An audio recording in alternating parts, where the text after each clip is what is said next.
उपनल कर्मियों के खिलाफ एक माहौल तैयार किया जा रहा है। जो सड़कों पर उपनल कर्मी अपने अधिकारों के लिए लड़ रहे हैं, उनकी मांगों को आप कमजोर करने का काम न करें। ये कौन लोग हैं जो बेरोजगारों की कंधों पे चढ़ के अपनी राजनीतिक फसल काट रहे हैं? अब भाई किसी उपनल कर्मी ने तो डिसाइड नहीं किया कि जी हम आ जाते हैं उपनल में बाहर से। सरकार डिसाइड करती है ना, या कोई मिनिस्टर डिसाइड करता है, कोई सैनिक कल्याण मंत्री रहा होगा, उसने डिसाइड किया होगा। साथियों, आप सभी जानते हैं कि लंबे समय से उपनल कर्मी अपने अधिकारों की मांग को लेकर के सड़कों पे, और ये बड़ा दुर्भाग्यपूर्ण है कि जो सरकारें विपक्ष में होती हैं तब वो उपनल कर्मियों के पक्ष में बड़े बड़े वादे करती है, बड़े बड़े दावे करती है, बड़े बड़े बयान देती है, लेकिन जब वो सरकार खुद सत्ता में आ जाती है तो वही उपनल कर्मियों के विरोध में खड़ी हो जाती है। और ये बड़ा दुर्भाग्यपूर्ण है कि उपनल कर्मियों के विरोध में सरकार हाई कोर्ट में हार चुकी है। उपनल कर्मियों के विरोध में सरकार सुप्रीम कोर्ट तक चली गई। सुप्रीम कोर्ट ने सरकार की सभी याचिकाएं खारिज कर दी अंतिम रूप से, और उपनल कर्मियों के नियमितीकरण, उपनल कर्मियों की मांगों को, सभी मांगों को जायज़ ठहराया।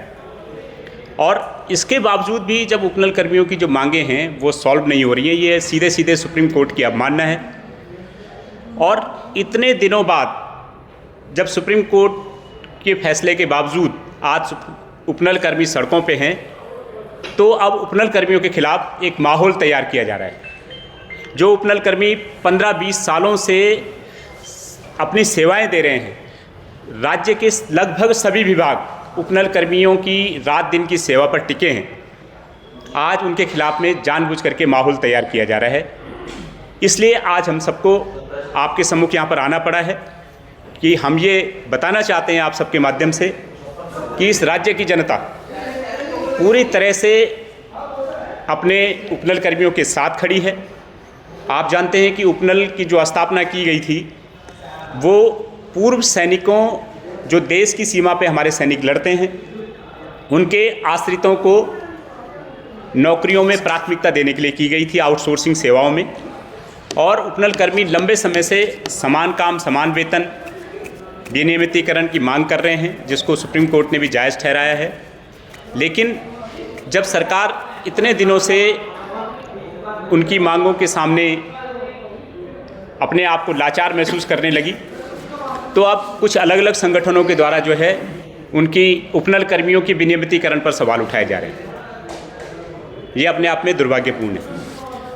राष्ट्रवादी रीजनल पार्टी पूरे तन मन धन से अपने राज्य के पूर्व सैनिकों के आश्रितों को जो ये सेवाएं दे रहे हैं उनके साथ खड़ी है, और इनका विरोध कहीं ना कहीं पूरे हमारे उत्तराखंड के पूर्व सैनिकों के साथ भी एक गलत व्यवहार है।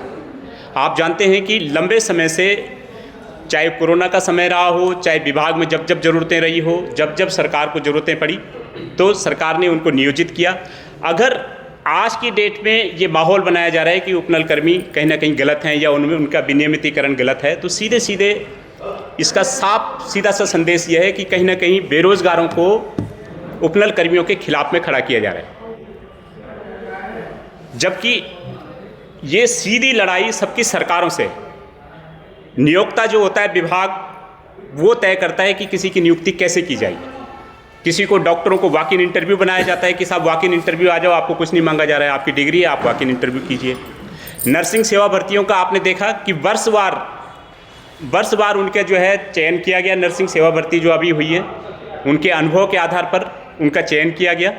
उन नर्सिंग भर्ती में भी मांग थी कि साहब उनकी दोबारा से परीक्षा कराई जाए, लेकिन फिर सरकार ने ये पाया खुद कि भाई जो नर्सिंग भर्ती जो लोग सेवाएं दे रहे हैं नर्सिंग में, वो लंबे समय से 15-20 साल की उनकी सेवाएं हो गई हैं।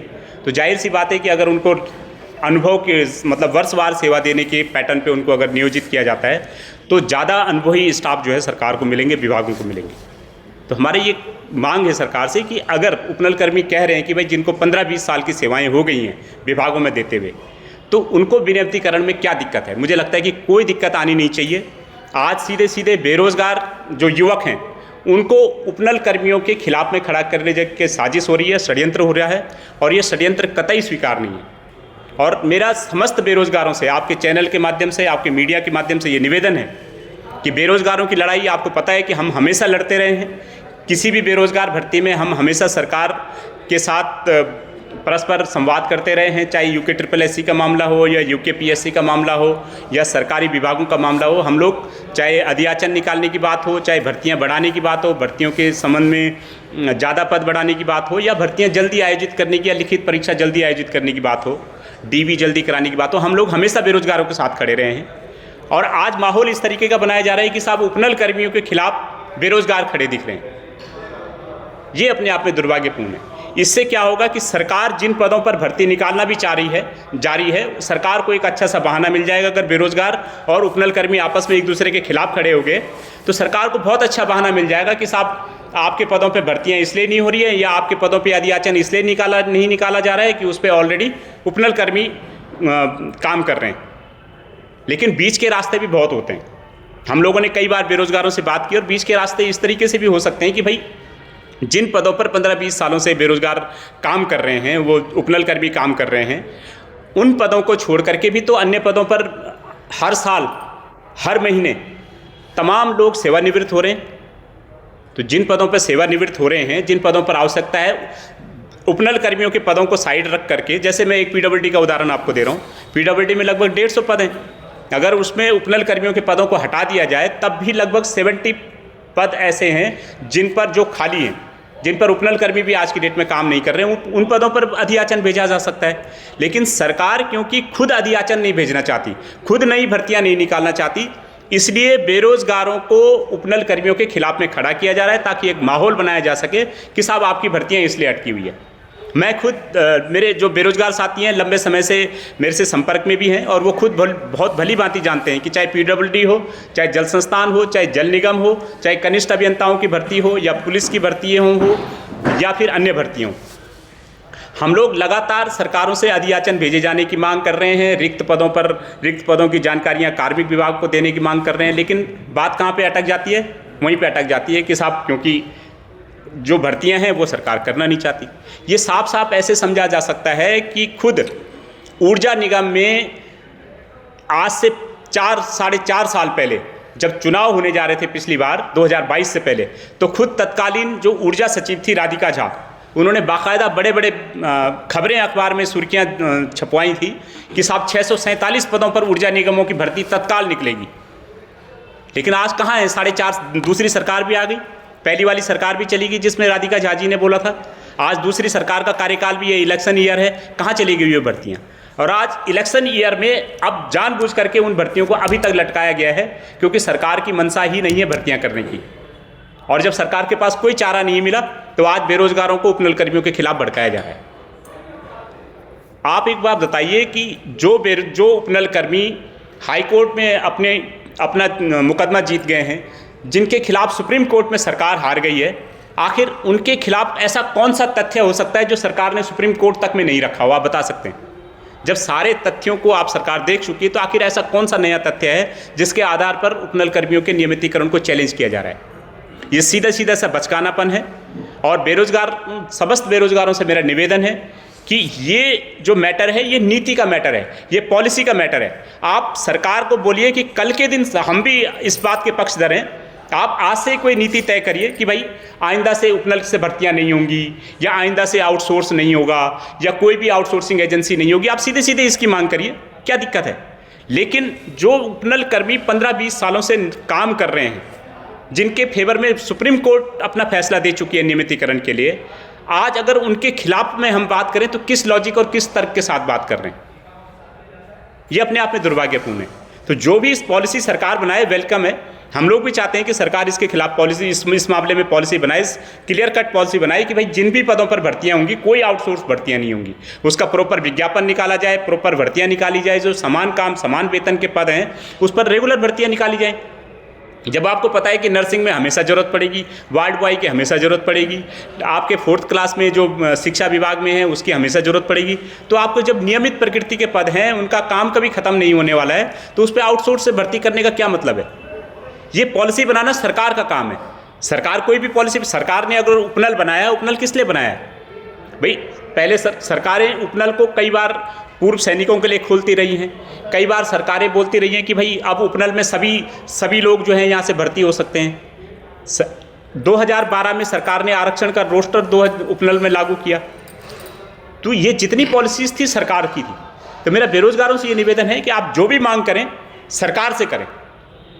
जो सड़कों पर उपनल कर्मी अपने अधिकारों के लिए लड़ रहे हैं उनकी मांगों को आप कमज़ोर करने का काम न करें, उनकी लड़ाई को कमज़ोर करने का काम न करें।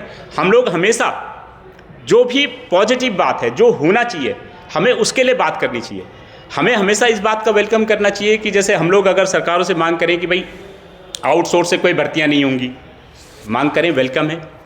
आप एक मांग कर सकते हो कि उपनल से आज सरकार को क्यों खतरा है, क्योंकि उपनल में लगभग 20-22 हज़ार कर्मचारी हैं और आज उपनल एक इतनी बड़ी ताकत बन गया है कर्मचारियों की कि वो अपनी जायज़ मांगों के लिए लड़ सकता है, वो हाई कोर्ट में लड़ सकता है, वो सुप्रीम कोर्ट तक जा सकता है। और ये अपने आप में सरकार को बड़ा खतरा लगता है, इसीलिए सरकार आज इसके अगेंस्ट है। इसी के लिए सरकार जो है समय समय पे कुछ ना कुछ बात करती रहती है। जो मांग आज उठाई जा रही है कि बेरोजगारों को विनियमितीकरण नहीं किया जाए, वो इतने लंबे दिनों बाद क्यों उठाई जा रही है? ये मांग उस डे 1 से भी तो उठाई जा सकती थी, ये बात पहले दिन से भी तो कही जा सकती थी। लेकिन जब सरकार खुद इस बात को नहीं बनवा पाई, उपनल कर्मियों की हड़ताल नहीं तुड़वा पाई, अब उपनल कर्मियों को डिफेम करने का जो काम हो रहा है ये सरासर गलत है, ये सरासर साजिश है। और मेरा निवेदन है आपके चैनल सभी सम्मानित मीडिया के साथियों के माध्यम से आप सभी से कि कोई भी बेरोजगार साथी इस तरीके के भ्रामक प्रचार में ना आए। हमें आपस में लड़ाने वाली जो भी ताकतें हैं, चाहे उपनल कर्मियों की जायज़ मांगो, जो लोग सुप्रीम कोर्ट से जीत चुके हैं, अगर बेरोजगार अगर उनके खिलाफ में खड़ा हो रहा है तो क्यों खड़ा हो रहा है? बेरोजगारों को अपनी मांग करनी चाहिए, सरकार से अपने पदों की मांग करनी चाहिए। हम लोग हमेशा आपके साथ खड़े हैं। आपने देखा होगा कि नियमितीकरण से लेकर के आपके अधियाचन भेजने से लेकर के विभागों में भर्तियां निकलवाने से लेकर के हम लोग हर जगह खड़े रहे। तो ज़्यादा बेहतर बात ये होगी कि हम रिक्त पदों की जानकारियां सरकारों से मांगें। रिक्त पदों पर हम सरकारों को कहें कि भाई जो भी भर्तियां होंगी उसके बारे में आप प्रॉपर विज्ञापित पद कराइए, उसके बारे में प्रॉपर आप जो है चयन प्रक्रिया निर्धारित कीजिए और भर्तियां कराइए। ये सबसे बेहतर चीज़ है। तो मेरा आप सभी साथियों से निवेदन है कि जिस तरीके से नर्सिंग भर्तियां हुई हैं, वर्षवार उनके नियुक्तियां हुई हैं, उसी प्रकार जो उपनल कर्मी हैं उनकी भी वर्षवार जो है इस तरीके से होना चाहिए कि वो लोग भी नियमित हो जाएं। उमा देवी बनाम कर्नाटक पर सरकार जो प्रकरण है, आपने सभी ने इस केस के बारे में सुना होगा कि 10 वर्ष जिनको पूरे हो गए हैं सेवा में रहते हुए, सरकार को चाहिए कि उसके लिए एक स्पेशल पॉलिसी निकाले और जिनको 10 वर्ष पूरे हो गए हैं रोस्टर वाइज जो है उनको नियमित करते जाए। इसमें दिक्कत क्या है? इससे पहले वाली सरकारों ने भी ये व्यवस्था की थी, लेकिन उन्होंने राजनीतिक चाह में जो है ये 5 वर्ष कर दिया, जिसके कारण इसको कोर्ट में चैलेंज कर दिया गया। लेकिन ज़्यादा बेहतर होता है कि भाई जिन को 10-10 वर्ष पूरे हो गए हैं उनको आप नियमित करते जाइए। तो मुझे नहीं लगता कि इसमें कोई दिक्कत है। सरकार चाहे तो कोई भी पॉलिसी बना सकती है। हमारे एक पॉलिसी है कि साहब कोई भी देश आर्मी जो पर्सन है उनकी संख्या सीमित रखेगा। सरकार ने इसका तोड़ क्या निकाला कि पैरामिलिट्री फोर्सेस करे, तमाम तरीके की पैरामिलिट्री फोर्स करे, ये अग्निवीर भर्ती किए। तो सरकारें रास्ता निकालती हैं। सरकार चाहे तो वन टाइम सेटलमेंट के तहत जो उपनल कर्मी भर्ती हो चुके हैं इनके भी कोई इस तरीके की पैरा फोर्सेस के तौर पे जो है इनको अलग से संवर्ग बना सकती है, इनको मृत संवर्ग घोषित कर सकती है कि साहब जो भी उपनल कर्मी हो गए हैं अभी तक जो भी भर्ती हो गए उनको मृत संवर्ग के तहत आप उनको नियमितकरण करें। और उसके बाद अब आज की डेट से ही जो भर्तियां हों, कोई भी जो नई भर्तियां हों उसके लिए प्रॉपर पॉलिसी बने और इस तरीके की कोई भी भर्ती अब किसी भी तरीके की आउटसोर्सिंग एजेंसी से नहीं हो। तो अगर सरकार इस तरीके की पॉलिसी बनाती तो उसका वेलकम है। लेकिन हमारे जो लोग उत्तराखंड में अपने तन मन धन से जो काम कर रहे हैं उनके खिलाफ अगर इस तरीके का माहौल बनाया जाएगा, अगर उनका इस तरीके से मोराल खराब होगा तो आधे अधूरे मोराल के साथ कौन कब काम करेगा। यहाँ पर आप देख सकते हैं कि इससे पहले भी जो सरकारें रही है 2017 में भी उपनल कर्मियों ने लंबा आंदोलन किया था। 1-1, 2-2 महीने वो लोग आंदोलन करते हैं, फिर सरकारें झुकती हैं, फिर उनका ढाक के 3 पात। तो ज़्यादा बेहतर है कि इस बार जो आंदोलन है, मेरा उपनल कर्मियों से भी आपके चैनल के माध्यम से निवेदन है कि आप अपना मोरल बिल्कुल हाई रखें। ये लड़ाई आप सीधे सीधे समझ लीजिए कि ये आपकी सरकारें नहीं हैं। अगर ये सरकार सुप्रीम कोर्ट में आपके खिलाफ लड़ रही है और सुप्रीम कोर्ट अगर आपकी बात को ओके कर चुका है और उसके बावजूद भी सरकार मानने को तैयार नहीं है, तो सीधी सी बात है कि ये कल्याणकारी सरकार आपकी नहीं है। जब तक यहाँ पर उत्तराखंड के लोगों की, यहाँ के क्षेत्रीय दलों की अपनी सरकारें नहीं आती, तब तक मुझे नहीं लगता है कि इन चीज़ों का कोई सॉल्यूशन निकलेगा। और अगर आपको लगता है कि इस तरीके की चीज़ें ये सरकारें सॉल्व नहीं कर रही हैं, तो आप अपने आप में पर्याप्त संख्या बल हैं, अपनी सरकारें तय करिए, अपनी राजनीतिक लाइन तय करिए और अपने ढंग से चीज़ों को इस तरीके से बनाइए आने वाले समय में कि ताकि आप आने वाली सरकारों को ये कह सकें कि जो मांगे जायज़ सुप्रीम कोर्ट ने और हाई कोर्ट ने ओके करके दी हैं, जो भी सरकार हमारी बातों को ओके करेगी उन सरकारों को हम लोग अपना समर्थन देंगे, उन सरकारों को हम लोग अपना साथ देंगे। तो धन्यवाद साथियों, मेरा इतना ही कहना था। एक मोरल सपोर्ट के आज राष्ट्रवादी रीजनल पार्टी के हमारे तमाम प्रदेश अध्यक्ष हैं और हमारे तमाम पदाधिकारी यहाँ पर हैं और सिर्फ उपनल कर्मियों के एक नैतिक समर्थन में हम लोग यहाँ पर आए हैं और कहने जा रहे हैं कि जो भी बेरोज़गारों को और उपनल कर्मियों को आपस में लड़ाने की जो साजिश है ये कतई सफल नहीं होने दी जाएगी और बेरोज़गारों को भी ये बात हर हालत में समझनी चाहिए कि अगर बेरोज़गारों के नाम पर आप नीति बनाने की बात करिए, आप पॉलिसी बनाने की बात करिए, अगर राजनीति करने की बात करेंगे आपको लगेगा कि भाई बेरोज़गारों के कंधों पे चढ़ के हम राजनीति करेंगे, कल के दिन पॉलिटिक्स में आएंगे, तो ये गलत बात है। ये बेरोज़गारों के साथ धोखा है, छलावा है। आज बेरोज़गार आपके साथ कोई समस्या लेके आते हैं, हमारे पास भी बेरोज़गार आते हैं। हम हमेशा बेरोज़गारों को कहते हैं कि आप अपनी पढ़ाई कीजिए, आप अपनी पढ़ाई पे ध्यान दीजिए, आपकी मांगों को हम लोग आपकी मांगों के लिए लड़ रहे हैं, हम लोग आपकी मांगों के लिए संघर्ष कर रहे हैं। लेकिन वो लोग कौन हैं जो ये देखते हैं कि भाई ये कनिष्ठ अभियंता में इतने लोग हो गए, पुलिस भर्ती वाले इतने लोग मांग कर रहे हैं या फलाने में इतने लोग मांग कर रहे हैं, तो आओ आज सचिवालय घेराव करो, कल फलाने धरना करो, आज यहाँ पे संघर्ष करो, कल यहाँ पे। ये कौन लोग हैं जो बेरोज़गारों की कंधों पे चढ़ के अपनी राजनीतिक फसल काट रहे हैं? इस बात को बेरोज़गारों को समझना चाहिए और आपस में लड़ने के बजाय ये आपकी लड़ाई सरकारों से है, हम लोग आपके साथ खड़े हैं। ज़्यादा बेहतर बात होगी कि हम सरकारों के पास जाएं, सरकार से इस बात को लड़ें। ये सरकार और आपकी लड़ाई है, बेरोज़गारों की लड़ाई है, ये सरकार और उपनल कर्मियों की लड़ाई नहीं है। उपनल कर्मी भी अपनी मांगों के लिए, सुप्रीम कोर्ट की मांगों को मनवाने के लिए सरकार से लड़ रहे हैं, बेरोज़गारों को भी अपनी मांगों को मनाने के लिए सरकार से लड़ना चाहिए। और जो बेरोज़गारों की आड़ में अपनी राजनीतिक हित साधना चाहते हैं उनको आपको समय रहते समझना चाहिए। धन्यवाद। विरोध किया किसी ने? विरोध जिसका होना चाहिए उसका विरोध हो। सवाल सरकार से पूछे जाते हैं, सवाल सत्ता से पूछे जाते हैं, जो जिसने उस काम को डिसाइड किया। भाई किसी उपनल कर्मी ने तो डिसाइड नहीं किया कि जी हम आ जाते हैं उपनल में बाहर से, सरकार डिसाइड करती है ना, या कोई मिनिस्टर डिसाइड करता है, कोई सैनिक कल्याण मंत्री रहा होगा उसने डिसाइड किया होगा। तो उसके कितने पुतले फूके गए, उस व्यक्ति का क्या नाम लिया गया कि जिसने ओपन किया? तब क्यों नहीं विरोध हुआ उसका? अच्छा तब नहीं हुआ, चलो आज क्यों नहीं विरोध हो रहा है उसका? कौन समाज कल्याण मंत्री रहा, कौन सैनिक कल्याण मंत्री रहा है? भाई हरक सिंह रावत सैनिक कल्याण मंत्री रहे, गणेश जोशी सैनिक कल्याण मंत्री हैं, आपने तब तो कुछ नहीं बोला जिन्होंने उपनल सबके लिए खोला। तो बजाय भाई आप, मैं कह तो रहा हूँ कि नियोक्ता जो डिपार्टमेंट है वो जैसी विज्ञप्तियाँ मंगवाएगा उसी हिसाब से तो लोग भर्ती होने के लिए आएंगे। अगर स्वास्थ्य विभाग है वो कहता है वॉक इन इंटरव्यू करो डॉक्टरों का, तो वो वॉक इन इंटरव्यू में आते हैं। नर्सिंग भर्ती हुई, उन्होंने कहा सब वर्षवार भर्तियाँ होंगी, वो वर्षवार भर्तियाँ हुई। डाइट है, बीएड है, डीएलएड है, ये क्या है? इन्होंने कहा सब वर्षवार आइए, वर्षवार भर्ती हो गए। तो ये तय कौन करेगा कि भर्ती कोई कैसे होगा? कोई बोलता है 4 किलोमीटर दौड़ो इतने समय में, कोई बोलता है 2 किलोमीटर दौड़ो, कोई बोलता है 1 किलोमीटर दौड़ो। ये तय कौन करेगा? ये पॉलिसी मेकर्स का काम है, ये सरकारों का काम है। तो सरकार को चैलेंज करो, अगर आपको लगता है कि कहीं चयन प्रक्रिया में कोई गड़बड़ी है, सरकार को चैलेंज करना चाहिए। और बल्कि मैं तो ये कहता हूँ कि अगर उपनल एक आउटसोर्सिंग एजेंसी है, तो उपनल एक सरकारी आउटसोर्सिंग एजेंसी है।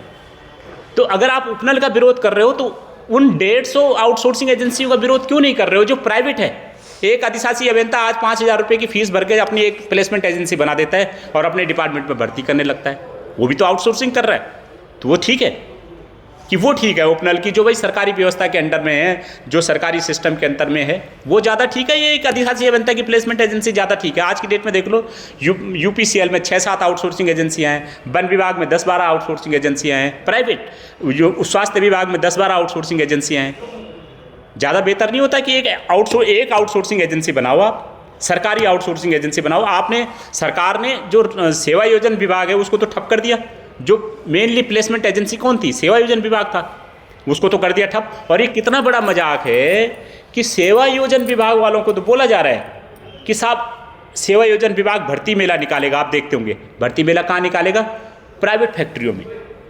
मतलब प्राइवेट फैक्ट्रियों में तो आप सेवा योजन विभाग से भर्तियाँ करा रहे हो, और जो सरकारी विभाग में भर्ती करा रहे हो वो प्लेसमेंट एजेंसी करा रहे हो। वो गुजरात की कोई कंपनी आ रही, दिल्ली की कोई कंपनी आ रही, वो तो करवा रही सरकारी विभाग में, और जो तुम्हारा सरकारी विभाग है वो करा रहा है प्राइवेट विभाग में। क्या तमाशा है ये?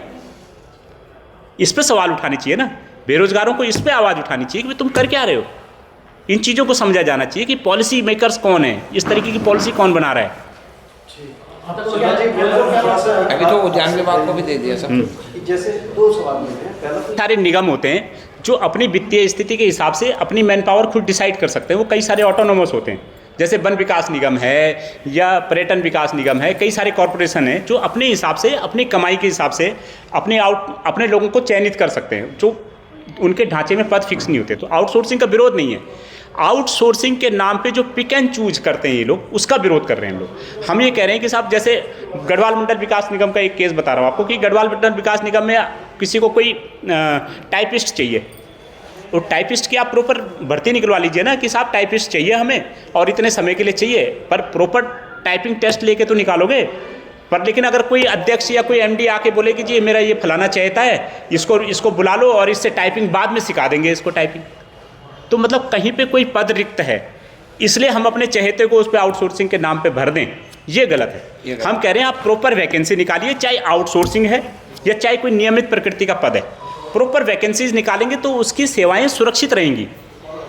उसको लगेगा कि भाई प्रॉपर आरक्षण का रोस्टर फॉलो हुआ है, उसको प्रॉपर योग्यता के आधार पर रखा गया है, तो ना तो विभाग की जो कार्य क्षमता है वो डिस्टर्ब होगी, एक प्रॉपर जो काम जानने वाला व्यक्ति है वो काम आएगा, और जो व्यक्ति जिसको काम आएगा उसको बाहर निकाले जाने का भी डर नहीं होगा, उसको अपनी इनकम का भी ठीक रहेगा, वो किसी की कृपा पे आधारित नहीं होगा, अपने नॉलेज पे आधारित होगा। तो ये हमारी मांग है। हमारी मांग है कि चाहे उपनल भी है, उपनल में 2012 से आरक्षण का रोस्टर फॉलो हुआ है, उपनल को कैसे सही किया जाए इस बात पे बात होनी चाहिए। उपनल को प्रॉपर गाइडलाइन दी जानी चाहिए कि भाई एक ही आउटसोर्सिंग बाय द वे उपनल है, उपनल में प्रॉपर गाइडलाइन दी जानी चाहिए। उन्होंने कहा साहब आउटसोर्स भी करोगे तो योग्य मैन पावर कैसे सेलेक्ट हो, इस बात की जिम्मेदारी उपनल की होनी चाहिए। वो प्रॉपर वैकेंसी निकाले, प्रॉपर परीक्षा करवाए, प्रॉपर जो रिक्रूट करने वाले एक्सपर्ट हैं उनको बिठाए।